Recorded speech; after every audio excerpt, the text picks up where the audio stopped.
City's local television network, TSPN.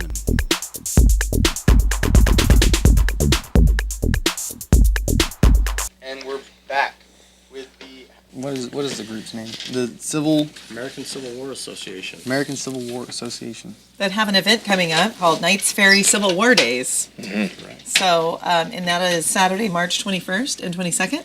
Correct. And tell us about what you all going to be doing there. Well, we do living history, representing the American Civil War. Mostly we try and emulate things that happened in 1863, which was one of the really volatile years of the war. Knights Ferry is our first event of the year. We do about 6 through the spring and summer and into fall. And we have everything there from infantry battles to cavalry engagements, artillery pieces. We do living history for settlers, shops, and civilian life during that time and what it was like in the camps. Yeah. That's essential for everyone to know, too, so we can keep history alive. Yeah. So what's the official name for the American Civil War? Well, it's not the American Civil War, and certainly not the war between the states. Those are generic names. The official title given to the American Civil War was War of the Rebellion. Uh-huh. And it was a term that Southerners hated because it was not a rebellion to them. It was a second Revolutionary War. And they lost. Yeah. Well, I would say that it's only halftime. It is only But, halftime. yeah. Eventually something else is going to go down. So what's the bloodiest day in American history? Bloodiest day in American history would be the Battle of Antietam. Approximately somewhere between 24 and 27,000 casualties in one day. Wow. That was the bloodiest day in American history to this date. Yeah. That just sounds horrible. That's the way they did it back then. That you was know? more than a bloodbath. Yeah, more Yeah. than a bloodbath, for sure. That was a shower and maybe a hot tub afterwards. We have Austin has some great we have pictures some here. cool pictures that they decided to bring in for us. Abe Lincoln. Huh. Yeah. That's crazy. What caused most deaths for the war, the soldiers in the war? For every soldier that was killed in battle, 2 would die of disease. Really? Diseases were rampant, especially sexually transmitted diseases. Huh. My most direct link to the American Civil War, Corporal Peter Orr would die of disease. Oh. He was in Sherman's army. I like this. Who's quoted as saying, "Damn the torpedoes, full speed ahead." Admiral Farragut, when he steamed up Mobile Harbor, the first ship hit a water mine and sank. So the other captains of the ships, they did not want to go up harbor because of the mines. And Farragut's quoted as saying, "Damn the torpedoes, full speed ahead." What he actually said was, "Damn the torpedoes, Captain Reynolds, full ahead." Those were his exact words. So, show us all, or tell us who all these cute little ones Sure. are. Well, I brought my family along with me. It's my wife, Michelle, and our 5-year-old Abby, and our 2-year-old Gabe. He's a trooper for sure. They're wearing period correct clothing for civilians. When we go to these events, they do a camp impression. My wife does living history and cooks period correct food and period correct cookware and with utensils and stuff like that, and just does, kind of tries to teach the public who come by what it was like to be a woman during this time. And Absolutely. It's good Is there stuff. several women that do that with you, and so it's a group with you, and that's Yeah. awesome. I understand that the Union actually tested a submarine. How did that end up going? Well, you've heard of the CSS Hunley and what it did. No. The Confederate submarine, the first successful submarine, this Hunley, which sank a Union blockade ship. Well, now I have. Okay, that was a CSS Hunley. Fully 1 year before it sank the Housatonic, the USS Housatonic, the Union government, Union Navy, was testing their own submarine, the USS Alligator. And it was proven to be a fairly good ship until it floundered when they were doing some tests on it in a lake, and they're still looking for it. That's the weird thing is that it's in a lake and they can't find it. Yeah, there's a fairly deep lake apparently. I guess so, but it can only go so deep. Yeah. Man. Well, it took them 140 years to find the Huntley. Wow. So That's crazy. they got a little more time. Yeah, they need to keep looking, dang it. Yeah, I want to see a big old alligator come out. I think that'd be cool. I'd like to see the USS Alligator brought up again. Right. Yeah, no, you'd think with modern technology, though, that they'd be able to find that. You would think. I mean, we can find fish, though, this small. We can't find a submarine that's however big it was. Well, how long did it take them to find the bottom of Lake Tahoe? I don't know. A long time. Or the Titanic, for that matter. Yeah, that is kind of ridiculous. Yeah. I actually was in Hawaii not that long ago, and at the Air Museum there Okay. that they have in Pearl Harbor, they found a plane that went down, 100 years plus ago. I don't know if they brought it back in pieces, but I think it was in Guam, and some huge puddle of water. Huge puddle of water. Yeah. Like the ocean. Yeah.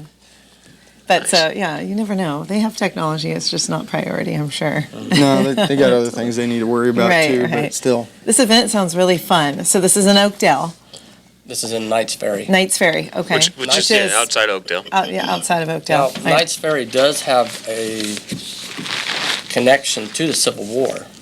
The Dent House. The Dent House is still there. Dents, the two Dent brothers, were the brother-in-laws of a young Lieutenant U.S. Grant. When Grant was stationed out here in California, he went to visit him a couple of times in Knights Ferry, later to become the General of the Army, U.S. Grant. So that's the connection to the American Civil War, the War of the Rebellion. I'm so glad that people reenact this so we can still See keep and the learn. history. And It's hard to just get it through reading history books. It's much better to see it firsthand, see how it was actually done. Yeah, it's a living history. And what we do at these events is the battles are only part of it, because we do 2 battles on Saturday usually and 2 battles on Sunday, 1 sometimes depending on the event. But the interaction we get with the public is what most of us come out for, is just to really teach the history and the importance of everything that happened during that time. Most of our events, we do a school day on Friday where a lot of the local elementary schools and middle schools will bring classes by and we'll do full-on education and demos for all the kids and stuff like that. And then a lot of us reenactors also go into schools and do living history demos in schools for them. You've given us some notes here, and one of the naval ship, the USS Monitor, had 47 patents for new inventions. What would be the most important out of those? It would be the most lethal feature on the ship. That would be the rotating gun turret. And I'm glad you read that properly. 47 new patents and inventions, because the American Civil War, because of the new revolutionary inventions that came out for the war, made it the most modern, first modern war in history. And the Monitor had a bunch of them. There were other ships that had rotating gun turrets at that time. The French and British each had a ship with a rotating gun turret. But this was the first ship that had all these new inventions in one ship. And one I'd like to bring up the most, I find the most humorous, is a new invention where they had a flushing toilet below the water line. That's a true fact. We've got more of the pictures to show. What became the Gettysburg of the West? What battle would that be? Well, a lot of people, when they hear of Civil War history, in their mind, it all happened on the East Coast. Well, that's not true. There was heavy fighting in the territory of New Mexico and Arizona. And one of the battles that culminated the peak or the apex of the Confederate advance out of Texas was the battle at Glorieta Pass. The Battle of Glorieta would become known as the Battle of the Gettysburg of the West. But there's fighting out this far west.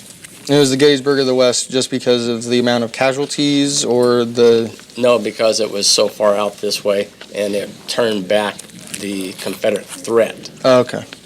Just as Gettysburg in the east turned back the Confederate threat to the north. Pennsylvania, Okay. to the northern states. What pictures we got going now? Yeah, here we have where they laying on the ground.